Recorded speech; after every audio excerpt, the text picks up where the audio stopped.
నిరుద్యోగులను మోసం చేసిన ఈ ముఖ్యమంత్రి, అబద్ధపు జాబ్ క్యాలెండర్ వదిలిన ఈ ముఖ్యమంత్రి, అబద్ధపు జాబ్ క్యాలెండర్ వదిలిన ఈ ముఖ్యమంత్రి.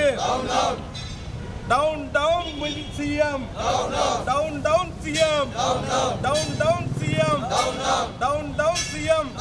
నిరుద్యోగ యువతని నిలువున మోసం చేసిన ఈ ముఖ్యమంత్రి, నిరుద్యోగ యువతని నిలువున మోసం చేసిన ఈ ముఖ్యమంత్రి, నిరుద్యోగ యువతని నిలువున మోసం చేసిన ఈ ముఖ్యమంత్రి. We want justice, we want justice, we want justice. 2,36,000 ఉద్యోగాలు మొదటి సంవత్సరం రిలీజ్ చేస్తూ ప్రతి జనవరి 1వ తారీఖు నాడు ఎంతమంది అయితే నిరుద్యోగులు ఉన్నారో వాళ్ళకి ఉద్యోగాలు భర్తీ చేస్తానని చెప్పి అబద్ధపు మాటలతోటి నిరుద్యోగ యువతను మోసం చేసినటువంటి ఈ ముఖ్యమంత్రి అధికారంలోకి వచ్చిన తర్వాత 4 సంవత్సరాలు 9 నెలలు గడిచిన తర్వాత కూడా ఈ రోజుకి ఒక నిరుద్యోగ యువతకి ఎప్పుడైతే ఉద్యోగాలు ఇవ్వలేక 92 మంది నిరుద్యోగులు ఆత్మహత్య చేసుకున్నారంటే కేవలం ఈ అబద్ధపు జాబ్ క్యాలెండర్ వల్ల. ఆ యువత ఎలాగైతే ప్రత్యక్షంగా కానీ శుభాకాంక్షలు, నా నమస్కారాలు. అలాగే ప్రింట్ మీడియాకి, ఎలక్ట్రానిక్ మీడియాకి నా నమస్కారాలు. ముఖ్యంగా మన జగన్ గారు చేస్తున్నటువంటి వికృత చేష్టలకి మా తెలుగు తరపున మాట్లాడడం జరుగుతుంది. మన రాష్ట్రంలో 2,30,000 ఉద్యోగాలు భర్తీ చేస్తానని చెప్పి సంవత్సరానికి జనవరి 1వ తారీఖున జాబ్ క్యాలెండర్ విడుదల చేస్తారని చెప్పి దొంగ మాటలు చెప్పి ఈ జగన్మోహన్ రెడ్డి అధికారంలో రావడం జరిగింది. అదేవిధంగా మా ప్రతి సంవత్సరం విద్యార్థులు సంవత్సరానికి 40,000 నుంచి 50,000 వరకు బయటకు వస్తున్నారు ఉద్యోగాల కోసం. వాళ్ళకి ఎవరికి ఉద్యోగాలు లేకుండా మీరు తప్పుడు పనులు చేస్తూ అక్రమంగా భూదందాలు ఎన్ని చేస్తూ విద్యార్థులకి ఎటువంటి ఉపయోగాలు లేకుండా దారుణంగా చేస్తున్నారు. మరి అదేవిధంగా మీరు చేస్తున్నటువంటి చేష్టలకి ప్రజలంతా విసిగి వేసారిపోయి ఉన్నారు. ముఖ్యంగా ప్రజలు బాగా ఇబ్బందులకి గురవుతున్నారు. మరి అదేవిధంగా మీరు ఏం చేస్తున్నారు జగన్మోహన్ రెడ్డి, మీ పాలన ఇంకొక 2 నెలల్లో ముగుస్తుందని చెప్పి ఈ విధంగా తెలియజేసుకుంటున్నాను. మరి అదేవిధంగా మీరు చేస్తున్నటువంటి నిరుద్యోగులకు కానీ ప్రతి ఒక్క కుటుంబానికి కానీ మీరు ఎంతో దారుణంగా ఇబ్బంది పెడుతున్నారని చెప్పి ఈ ముఖంగా తెలియజేసుకుంటున్నాను. మరి జగన్మోహన్ రెడ్డి మళ్ళీ చెప్తున్నాం, మీరు ప్రజలకి ఎంత నష్టం చేశారంటే అంత దారుణంగా ఇబ్బంది పెట్టారు. మీరేం చేస్తున్నారో మీకు అర్థమవుతుందా? అదేవిధంగా ఇంకో పక్క చూసుకుంటే ప్రజలు దారుణంగా ఇబ్బంది పడుతున్నారు. నిత్యావసర సరుకులు ఎన్నిట్లో ఇబ్బంది పడిపోతున్నారు. ముఖ్యంగా నిరుద్యోగులు యువత ఎంత దారుణంగా తయారైందంటే డ్రగ్స్ అలవాటు పడింది, మద్యం మీద దృష్టి వెళ్ళిపోయింది. మీరేమో నాసిరకం మద్యం అన్నారు, మద్యపాన నిషేధం అన్నారు, నాసిరకం మందు వేసుకొచ్చారు.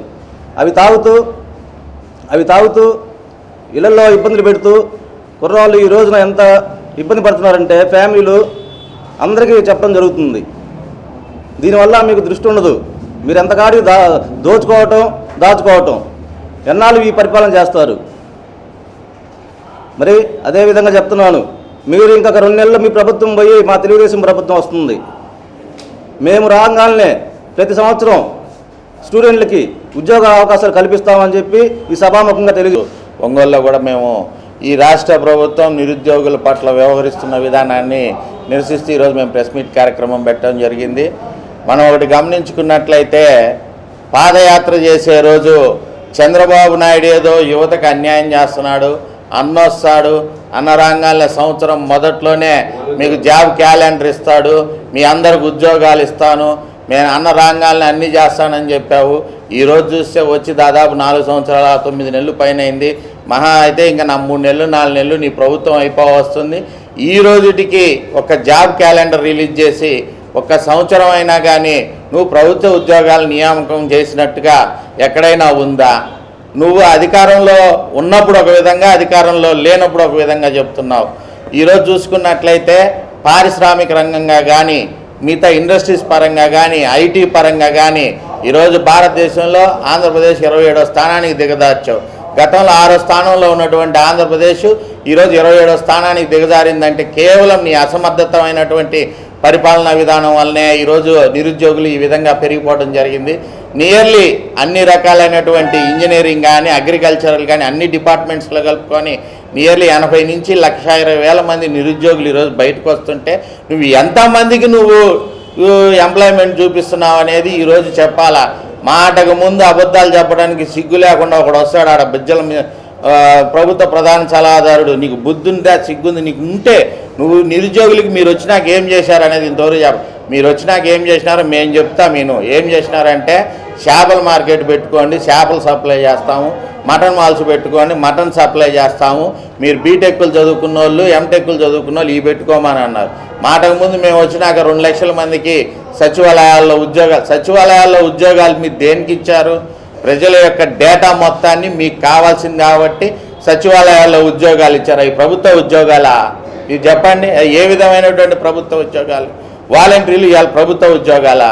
మీరే చెబుతుంటారు అవి సేవారత్నాలు, సేవా కాగితాలని మీరే చెబుతుంటారు. ఈ విధంగా జగన్మోహన్ రెడ్డి అధికారంలో లేనప్పుడు నోటికి ఏదొస్తే అది అబద్ధం చెప్పాడు.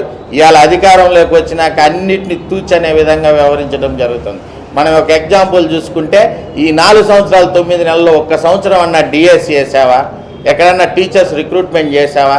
అదేమన్నా అంటే ఆ విషయాన్ని డైవర్ట్ చేయడానికి నేను పేదలకు ఇంగ్లీష్ విద్య ఇస్తున్నాను, ఇంగ్లీష్ మీడియం నేర్పిస్తున్నాను. ఎంతమందికి ఇంగ్లీష్ మీడియం నేర్పిస్తున్నావు? గతంలో ఎన్ని స్కూల్స్ ఉన్నాయి? ఈరోజు ఎన్ని స్కూల్స్ మీరు మెర్జీ చేసేసి 2nd గ్రేడ్ టీచర్స్ తీసుకొచ్చి మీరు ఎంతమందిని పెట్టారు? ఎంతమంది స్టూడెంట్స్ ఇవాళ డ్రాప్ అవుట్ అవుతున్నారు?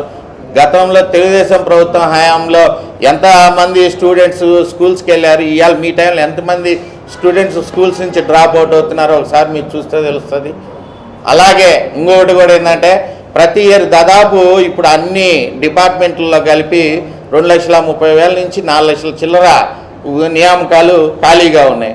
ప్రతి సంవత్సరం జాబ్ క్యాలెండర్ వేస్తాం, జాబ్ క్యాలెండర్ వేసింది లేదు. యువతని కేవలం మత్తు మందు, గంజాయి, డ్రగ్స్ వీటికి బానిసలను చేసి వారి జీవితాలు ఏంటి, వాళ్ళు రేపు పొద్దున్న ఏం చేయాలని ఆలోచించుకునే విధానంలో కూడా లేకుండా తయారు చేసినటువంటి ముఖ్యమంత్రి. మనం ఒకటే ఎగ్జాంపుల్, జగన్మోహన్ రెడ్డి నీకు ఇదే చెప్పటం. ఇదే విధంగా నోటికి ఏ అబద్ధం వస్తే ఆ అబద్ధం ఆడి ప్రగతి భవన్లో కూర్చొని ప్రజలను గెలవకుండా, నిరుద్యోగులను గెలవకుండా అందరినీ ఇబ్బంది పెట్టిన కేసీఆర్కి ఏ గతి పట్టిందో నువ్వు ఒకసారి గుర్తు చేసుకో. రేపు రాబోయే రోజుల్లో నీకు అదే గతి పట్టుద్ది. కంపల్సరీ మేము ఒకటే పిలుపునిస్తాం, రాష్ట్రంలో ఉండేటువంటి నిరుద్యోగ యువత మొత్తం కూడా రేపు రాబోయే 2024 ఎలక్షన్లో ఈ జగన్మోహన్ రెడ్డిని ఎంత తొందరగా మనం ఇంటికి పంపుకుంటే అంత తొందరగా మనకు ఉద్యోగాలు వస్తాయి. దాన్ని మీరు అందరూ గమనించుకోండి. మేము ఒకటే అడుగుతున్నాం, ఎంప్లాయ్మెంట్ సచివాలయాల ఉద్యోగాలు ఇచ్చే నియామకంలో ఎన్నో అవకతవకలు జరిగినాయి, ఎన్నో అక్రమాలు జరిగినాయి. వాటన్నిటి మీద ఎంక్వైరీ చేశానన్నావు. ఎంక్వైరీ రిపోర్ట్ ఎవరు కాదు? జగన్మోహన్ రెడ్డి నీ దగ్గర ఉందా, లేకుంటే బిజ్జల రెడ్డి దగ్గర ఉందా? ఎవరి దగ్గర ఉంది? మీరు ఇచ్చిన ఉద్యోగాల్లో అవినీతి, చేసే ప్రతి పనిలో అవినీతి తప్పితే ఇవాళ ఏంది? ఆడుదాం ఆంధ్ర. ఏ విధంగా ఆడతావు ఆంధ్ర? యువత అధ్యక్షుడిని ఈరోజు జగన్మోహన్ రెడ్డి అనేటువంటి ఒక నియంత అధికారంలో లేనప్పుడు పాదయాత్ర ప్రారంభిస్తూ ఏదైతే చంద్రబాబు నాయుడు గారి మీద, లోకేష్ గారి మీద, తెలుగుదేశం ప్రభుత్వం మీద వేసినటువంటి నిందలు, నిరుద్యోగ యువతను నాశనం చేసి రాష్ట్రంలో ఉద్యోగాలు లేకుండా చేసినటువంటి చంద్రబాబు గారు ప్రభుత్వాన్ని గద్దెదించాలి, అలాగే కావాలి జగన్, రావాలి జగన్, రాష్ట్రాన్ని బాగు చేసుకోవాలని చెప్పినటువంటి ఈ అబద్ధపు ముఖ్యమంత్రి జగన్మోహన్ రెడ్డి గారు ఆ రోజు తెలుగుదేశం ప్రభుత్వంలో నిరుద్యోగులకు 6 లక్షల ఉద్యోగాలు కల్పించినటువంటి తెలుగుదేశం ప్రభుత్వాన్ని కాదని, ప్రతి నిరుద్యోగికి ఇంట్లో కష్టాలు ఉంటాయి, బాధలు ఉంటాయి, ఇబ్బందులు ఉంటాయి, ఎక్కడికన్నా వెళ్ళాలి ఇంటర్వ్యూల కంటే జేబులో 100 రూపాయలు కూడా లేనటువంటి నిరుద్యోగ గురించి ఆలోచించి ఆ రోజు నిరుద్యోగ భృతి ప్రవేశపెట్టినటువంటి తెలుగుదేశం పార్టీని కాదని, జగన్మోహన్ రెడ్డి ఏదో నిరుద్యోగుల్ని అందలం ఎక్కిస్తాడు, నిరుద్యోగులకు మంచి భవిష్యత్తుని ఇస్తాడు, నిరుద్యోగులకు భవిష్యత్తుని కల్పిస్తాడు, రాష్ట్రాభివృద్ధిని చేసి చూపిస్తాడనేటువంటి ఉద్దేశంతో ఆ రోజు నిరుద్యోగులు జగన్మోహన్ రెడ్డిని గెలిపించడం జరిగింది. గెలిచిన దగ్గర నుంచి రాష్ట్రంలో నిరుద్యోగుల జీవితాలు నాశనం చేయడమే ధ్యేయంగా కొకైన్ లాంటి మత్తు పదార్థాలను, డ్రగ్స్ను, కొన్ని లక్షల కోట్ల రూపాయలైనటువంటి డ్రగ్స్ని ఈరోజు రాష్ట్రంలో సరఫరా చేస్తూ అనేక చోట్ల దొరికి భారతదేశంలోనే అబ్బో అనిపించేటటువంటి విధంగా డ్రగ్ పదార్థాలని ఈరోజు రాష్ట్రంలో సప్లై చేయడం జరిగినటువంటి ఈ ప్రభుత్వాన్ని ఏ విధంగా నిరుద్యోగులు నమ్మాలి? ఈరోజు 2,36,000 ఉద్యోగాలు వదలాల్సినటువంటి ప్రభుత్వం మొదటి సంవత్సరంలోనే ప్రతి జనవరి 1కి రాష్ట్రంలో ఉన్నటువంటి నిరుద్యోగులకు ఉద్యోగాలు వదులుతామని చెప్పినటువంటి ఈ జగన్మోహన్ రెడ్డి కేవలం యాడ్స్ కోసం, సంపాదన కోసం సాక్షి క్యాలెండర్ని జనవరి 1వ తారీఖు వదులుతున్నారు. కానీ ఈ రోజుకి ఒక్క జాబ్ క్యాలెండర్ వదిలినటువంటి పరిస్థితి లేదు. ఈరోజు చూసుకుంటే 2 సంవత్సరాల వయో పరిమితి పెంచడం వల్ల ఉద్యోగస్తులకి ఎన్నో లక్షల మంది నిరుద్యోగులకి ఉద్యోగ అవకాశాలు లేకుండా పోయినాయి. ఎంతోమంది నిరుద్యోగులు ఈరోజు ఆత్మహత్య చేసుకున్నారంటే అవి ప్రత్యక్షంగానైనా పరోక్షంగానైనా ప్రభుత్వ హత్యలు కాదా అని నేను ప్రశ్నిస్తూ ఉన్నా. రాష్ట్రంలో అభివృద్ధి లేదు, సంక్షేమాలు అరోకరగా అందినా కూడా వాళ్ళందరూ అర్హులు కాదు. నిరుద్యోగులకు ఒక్క ఉద్యోగం లేదు. అదేమంటే వాలంటీర్లు, అదేమంటే మటన్ మార్టులు.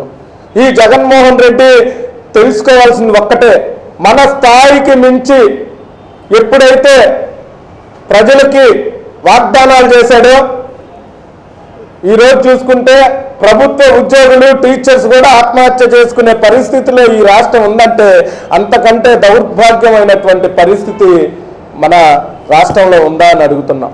ఈరోజు నిరుద్యోగుల సమస్యలో నిరుద్యోగులు ఉన్నటువంటి రాష్ట్రాల్లో మొట్టమొదటి స్థానంలో ఈరోజు వైసీపీ ప్రభుత్వంలో ఆంధ్ర రాష్ట్రం ఉందంటే సిగ్గు ఎవరికి?